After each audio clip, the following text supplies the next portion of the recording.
Apa tindakan pertama untuk perbaiki akhlak? Guru yang terbaik adalah kawan. Itu kata Imam Ibnu Maskayun. Nama kitabnya Tahzibul Akhlak, menghaluskan akhlak. Jadi yang paling tahu itu adalah kawan. Nah, jadi saya mesti tanya ke kawan saya, apa yang kurang? Kawan, orang yang dekat dengan kita. Ibu kita, dulu masa almarhumah mak masih ada, saya bawa pergi tazkirah. Lepas tazkirah saya tanya, macam mana tazkirah tadi mak? Aku dengar kau macam orang mengamuk. Tak boleh ke kau turunkan suara kau sikit? Lepas tu saya turunkan sikit. Jamaah semua, mari kita bertakwa. Pergi tazkirah lagi masjid, saya tanya, macam mana tadi mak? Kau bercakap macam dikejar anjing. Cepat betul. Apa tak bercakap pelan, macam orang bercerita. Macam mana tadi? Jadi orang yang bersama dengan kita. Selepas mak meninggal, isteri tanya, macam mana tadi? Mata menengok perempuan aja lah, macam tak ada lelaki. Itu makanya tadi saya tengok lelaki. Jadi ada orang. Bukan berarti kita dah ustaz, kita dah profesor, kita lah yang segalanya tahu. Dah. Saya tak tahu kepiah saya ni apakah lurus atau miring. Mana tahu? Siapa bagi tahu? Ada orang bagi tahu. Dia tunjuk-tunjuk. Orang bagi kita luruskan.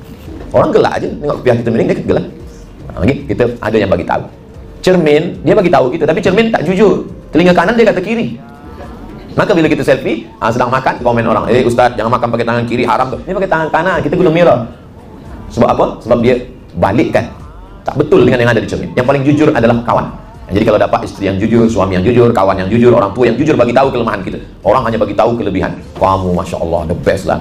Padahal dia sebenarnya nak jatuhkan kita. Pujian menjatuhkan kita. Tapi satu saat perlu juga orang bagi pujian untuk bagi semangat dia. Orang sakit di rumah sakit, itu mesti bagikan semangat. Kita tak boleh jujur.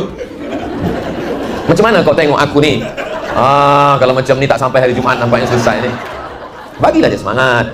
Macam mana saya ni ustaz? Saya dah banyak tempat tengok orang sakit. Sakit macam kau ni tak ada apa-apa. Tapi kata doktor, saya dah doktor tu lebih dulu mati daripada kau. Bangkitkan semangat dia.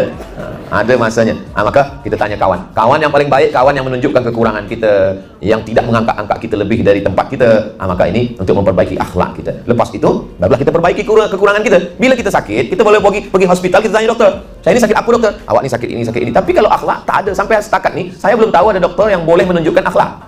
Doktor kanser ada, doktor tulang ada, doktor kandungan ada. Tapi doktor tentang akhlak belum jumpa lagi. Siapa doktor kita? Sebab orang bila tak tahu dia sakit, pagi minum gula, siang minum gula, minum teh gula, minum kopi gula, minum susu gula. Tapi bila dia dah tahu dia sakit gula, dia haramkan. Dikasih teh, haram. Sebab apa? Dia tahu dah dia dah sakit. Macam mana kita tahu bahawa kita ni tak berakhlak? Ada orang bagi tahu. Bila kita dah tahu, maka insya-Allah. Ustaz Somad, siapa yang bagi tahu ustaz? Orang-orang yang dekat dengan saya. Saya tanya, apa yang perlu diperbaiki? Bila saya pergi pada ustaz, pada tuan guru, pada orang baik, saya tanya. Jamaah pun gitu juga. Kalau nak bagi tahu saya, janganlah depan orang ramai, nanti saya malu. Bagi tahulah manakala kita duduk berdua, bagi tahu. Ustaz Somad, ada hal yang nak saya bagi tahu ni tentang kekurangan ustaz. Boleh kita 4 mata? Jangan ke 4-3 pun boleh. Kemudian supaya kita ni tak angkuh, tak sombong, supaya kita tidak merasa diri kita lebih dari orang lain, maka kita selalu ke tempat orang sakit, tengok orang mati. Saya bila ada dapat kabar ada orang meninggal, saya datang. Saya tengok, saya buka tutup muka, saya tengok, saya cium. Saya nak merasakan bagaimana sejuk orang mati. Sama lelaki lah, yang perempuan cium. Ngamuk lelaki dia walaupun dah mati. Kita hantar jenazah sampai ke liang lahat. Saya guna mes, saya tutup muka, saya pakai baju, orang tak tahu. Sebab bila orang tahu, saya tak fokus nak tengok orang meninggal. Semua salam, lupa tujuan kita nak tengok orang mati. Tunggu sampai ke liang lahat, tengok ke dalam.